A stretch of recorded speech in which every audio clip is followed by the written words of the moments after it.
Assalamualaikum teman-teman, balik lagi sama aku Anu Rostiana. Apa kabar teman-teman? Semoga semua selalu dalam keadaan sehat ya, amin. Di video kali ini aku mau bahas nih tentang teori perilaku konsumen. Yuk langsung aja kita bahas.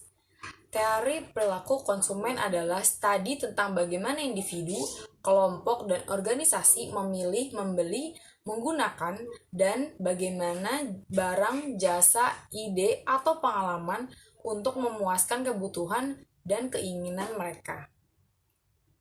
Perilaku konsumen dapat didefinisikan kegiatan-kegiatan individu yang secara langsung terlibat dalam mendapatkan dan mempergunakan barang-barang atau jasa, termasuk di dalamnya proses pengambilan keputusan pada persiapan dalam penentuan kegiatan-kegiatan tersebut.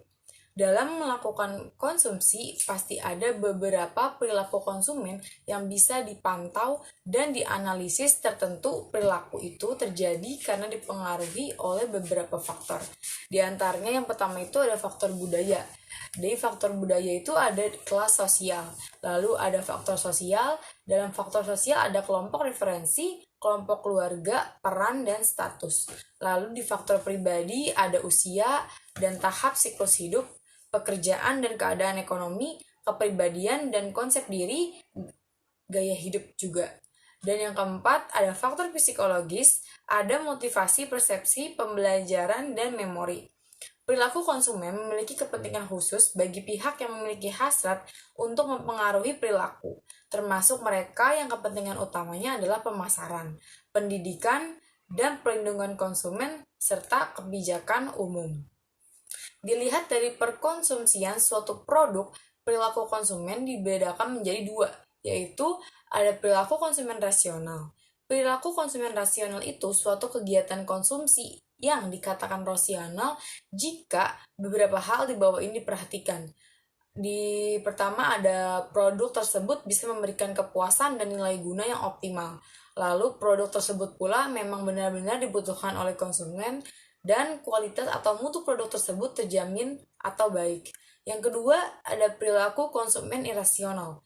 Perilaku irasional adalah kebalikan dari perilaku rasional.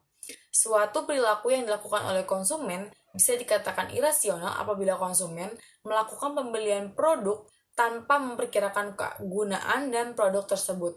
Contoh dari perilaku rasional antara lain tertarik dan terpaku pada promosi dan iklan, lalu merek-merek yang dimiliki hanya merek-merek terkenal, dan mengutamakan gengsi dan dispratis. Terdapat dua teori pendekatan perilaku konsumen, yaitu yang pertama ada pendekatan marginal utility atau kardinal. Kepuasan konsumen dari mengkonsumsi barang dapat dinyatakan secara kuantitatif, sehingga konsumen berusaha memaksimumkan kepuasannya. Lalu yang kedua ada pendekatan indifference curve atau ordinal.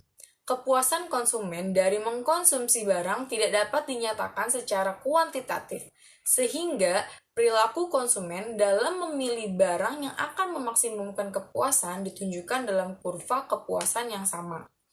Lalu perilaku konsumen adalah proses pengambilan keputusan dan kegiatan fisik individu yang semuanya ini melibatkan individu dalam menilai, mendapatkan, menggunakan, atau mengabaikan barang dan jasa.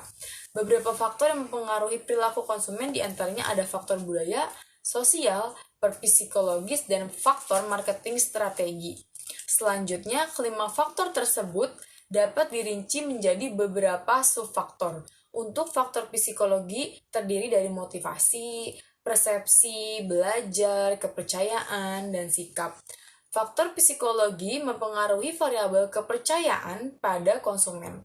Dalam teori perilaku konsumen juga terdapat dua pendekatan perilaku konsumen yang dapat mempengaruhi variabel kepuasan dalam diri perilaku konsumen, yaitu pendekatan marginal utility dan pendekatan indifference curve.